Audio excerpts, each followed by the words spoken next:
Hi everybody, it's Friday yet again. This week flew by. It's Megan and Monique from Soapy Smooches, and today we just wanted to have a little conversation about some dog breeds and summer and things, and to illustrate that we're serious about our business today.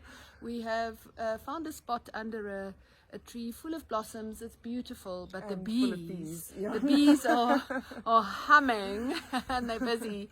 So hopefully these bees are going to leave us alone, because you might hear a few curse words if we're going to get stung. So we had an interesting conversation in our office this morning, because we've got some clients with Australian Shepherds. And I thought that we could talk today about Australian Shepherds. And let me start. Megan, what's the difference between an Australian Shepherd and just a Shepherd? So there's actually a variety of shepherds that you get. A lot of people do know the German Shepherd, which is quite a common shepherd that a lot of people do know. You also get sort of Belgian Shepherds, you get the Swiss Shepherds that almost look like a white German Shepherd, and obviously you get all your Australian Shepherds as well. So there's actually quite a variety of, that fall under the Shepherd breed. Yes, and if I have a look at what my little limited knowledge is, that the Australian Shepherd has the most hair of all of them, and it's also the most colourful dog, right? Yes, colour-wise they are the most interesting, because they do have a coat which they call the sort of blue merle, which is almost a sort of mottled kind of coat. A lot of the Dachshunds at the moment also have started developing this sort of colouring. They're not interbred with a No. Australian Shepherd, no doubt. No, and yeah, the Australian Shepherds are a bit different, to the Belgian Shepherds, the German Shepherds and the Swiss Shepherds, because those tend to have quite coarse coats, whereas the Australian Shepherd does still have a double coat, but it's quite fluffy, it's quite soft. Yeah, and also a double coat. Interesting, Yes. because there are a lot of people who shave their Australian Shepherds. Yes, unfortunately. Yes, and they actually, same rules apply like we've discussed before, right? It's Yes. also, they double coat, they insulation in summer and in winter. And interestingly, the double coat doesn't grow back once you've shaved it off. Unfortunately not, yes, because the undercoats and the top coat grow at different sort of paces. Once you've shaved into that undercoat, sometimes you have issues where the hair doesn't grow back at all, or it'll grow back at a different rate, and you end up with quite a patchy and uneven coat. And also it can become quite coarse after you've done shaving, so it might grow back, quite sort of spiky and, dry, and just generally an unhealthy coat. Another thing is, perhaps, we speak about regulation, and Yes. a lot of the dogs shed in summer. Shepherds probably do too. Is that because their bottom coat knows that it's now summer and it must Yes. grow? It must actually insulate less, so it can shed some of that hair. Correct. So not obviously, but in summer they do shed a lot more than they do in winter. But shedding for most dogs generally is a year-round kind of occurrence.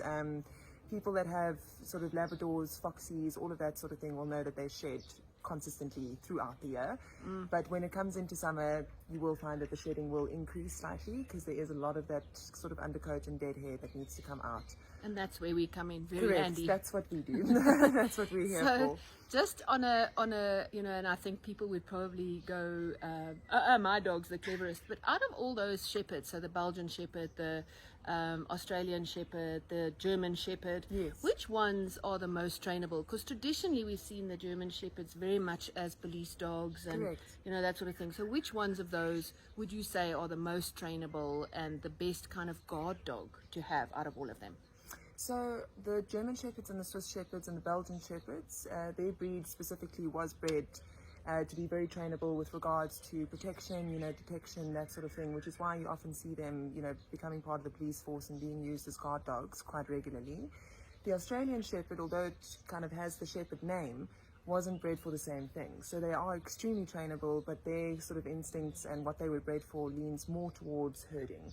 Yes, I So thought when that. you have a shepherd, if you have, a little pack of Daxies part of your family, you know that your shepherd will try and herd them on a daily basis, because that's sort of what they are bred for. That's what they instinctively But like a enjoy collie doing. dog, right? Correct, exactly. Very similar to the border collie.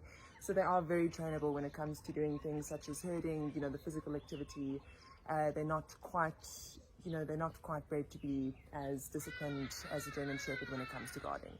Interesting.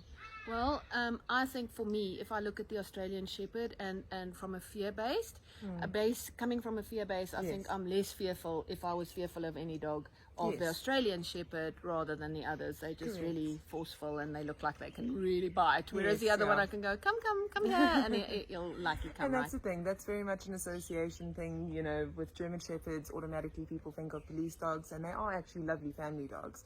But obviously, you know, with the media and what we're used to seeing with the police is German Shepherds, so they do have a bit of a stigma attached to them, unfortunately. But they all are also known as being really fantastic family dogs. Well, good. So I hope this was informative. And yeah, have yourself a great day. And please talk to us just under here. Just give us your comments. Just say hello. Yeah, we look forward to hearing from you, and have a great weekend. And the blossoms are beautiful. Have a nice day. Cheers, Bye. everyone.